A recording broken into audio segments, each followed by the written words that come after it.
Hello my friends, this is Manish here and I welcome you all in the STEAM channel of Conceptual Biology from where you will get the very best.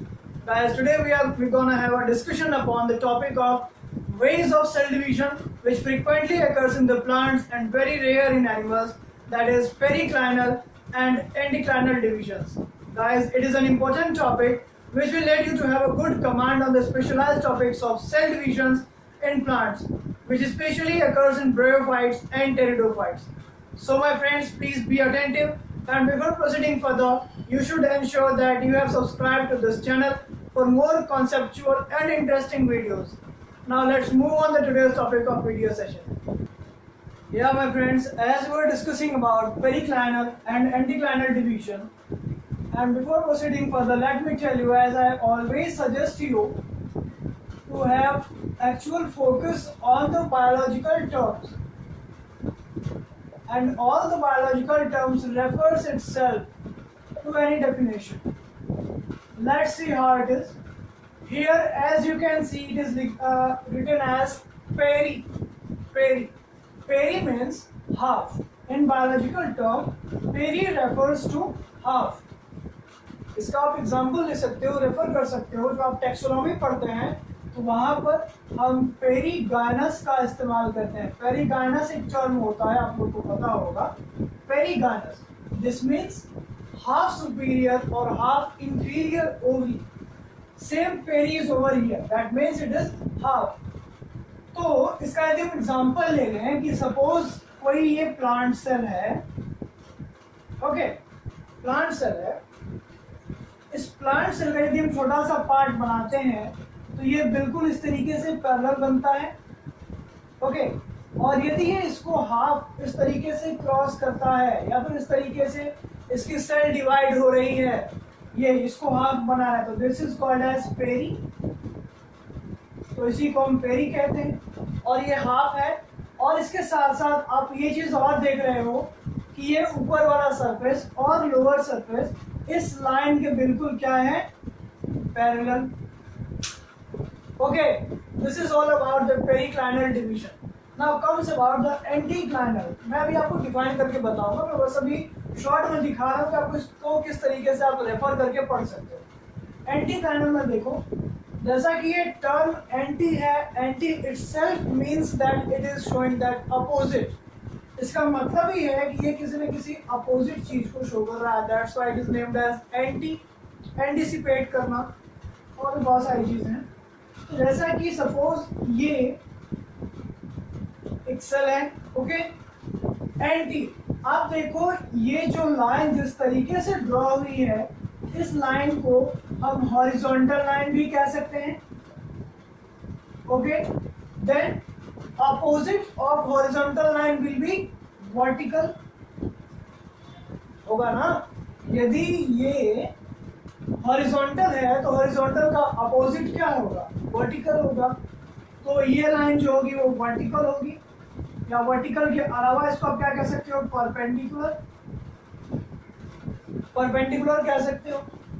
और देखो, और ये क्या है, एंटीक्लाइनल है, okay. तो यहाँ ये चीजें देखने से हमको चीज ये समझ में आती है कि पेरिक्लाइनल का मतलब ये है कि जब भी प्लांट का कोई सेल डिवाइड करेगा पैरेलली, ठीक है, अपने अपर और लोअर सरफेस के पैरेलल में, जब वो सेल डिवाइड करेगा, हॉरिजॉन्टली डिवाइड करेगा, पैरेलली डिवाइड करेगा, तो वो आ जाएगा किसमें, पेरिक्लाइनल डिविजन्स में. कॉन्ट्रेरी टू दैट, अपोजिट बिल्कुल उसके, तो कैसा होगा, यदि कोई भी सेल वर्टिकली डिवाइड कर रहा है, परपेंडिकुलर है या नॉन पैरेलल है, तो वो कैसा सेल होगा, एंटीक्लाइनल डिवीजन होगा उस सेल के अंदर, ठीक है. इसके अलावा जो पॉइंट आता है वो ये है, पेरिक्लाइनल डिवीजन होने से जो कोई भी सेल पेरिक्लाइनली डिवाइड कर रहा है, तो उसके डिवाइड होने से रोज का फॉर्मेशन होता है, रोज का. एंटीक्लाइनल यदि कोई सेल डिवाइड हो रहा है तो उससे क्या होगा, उससे कॉलम का फॉर्मेशन होगा, ठीक है. ये किस चीज को लीड करेगा, ये लीड करेगा increase in girth. Periclinal division ये किस चीज को लीड करेगा? This will lead in the development और increase in length. Okay my friends, मैं एक बार फिर से रिपीट कर रहा हूँ। देखो बहुत आसान चीज है, थोड़ी सी कंफ्यूजिंग होती है लेकिन बहुत आसान है। ये फ्रीक्वेंटली जो ये डिविजन्स है पेरिक्लाइनल या एंटीक्लाइनल डिवीजन, ये प्लांट सेल्स में फ्रीक्वेंटली देखने को मिलते हैं और एनिमल्स में बहुत कम पाए जाते हैं, और ये पाए भी जाएंगे तो एम्ब्रियोनल डिविजन्स में पाए जाते हैं। तो यहाँ पे आप ध्यान दो, पेरिक्लाइनल डिवीजन में मैं बता रहा हूँ, जैसा कि इसका नाम है पेरी, तो पेरी का मतलब होता है हाफ। किसी भी सेल का जब आप हाफ करोगे और उसका अपर सरफेस और लोअर सरफेस के वो जो हाफ वाला लाइन हो यदि पैरेलल होगा तो वो पेरिक्लाइनल डिवीजन होगा, जिसमें रोज का फॉर्मेशन होना है, और रोज का फॉर्मेशन होगा तो ये किस चीज को लीड करेगा? लेंथ के इंक्रीजमेंट में। ठीक है, इसके अलावा आप इसको रेफर किस तरीके से करोगे? पैरेलल है तो या फिर उसको हॉरिजॉन्टल भी कह सकते हैं। सेम यदि आपको एक समझ में आ गया तो आप उसका अपोजिट रेफर करके आप पढ़ सकते हो। एंटीक्लाइनल मैंने बताया as a term, anti itself defines that it is opposite of periclinal. तो यदि ये लाइन हॉरिजॉन्टल है या पैरेलल है तो इसका एंटी क्या होगा? इसका अपोजिट क्या होगा? हॉरिजॉन्टल ना हो या पैरेलल ना हो। हॉरिजॉन्टल यदि नहीं होगा तो इसका अपोजिट क्या होगा? वर्टिकल होगा।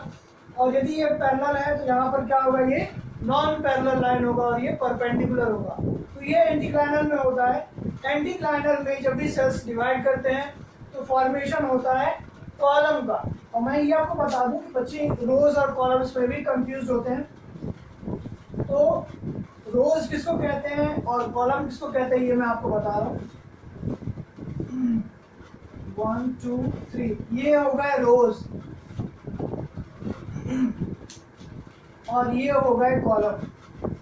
1 2 3 ये होता है कॉलम और ये होता है रो।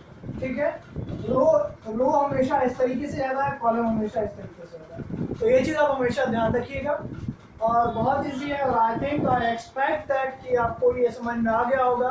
अगर ऐसा है, if it is, then like this video and share this video with your colleagues, and do not forget to subscribe my channel. Till then, take very care of yourself and we'll meet in the next video very soon. Thanks for watching my friends.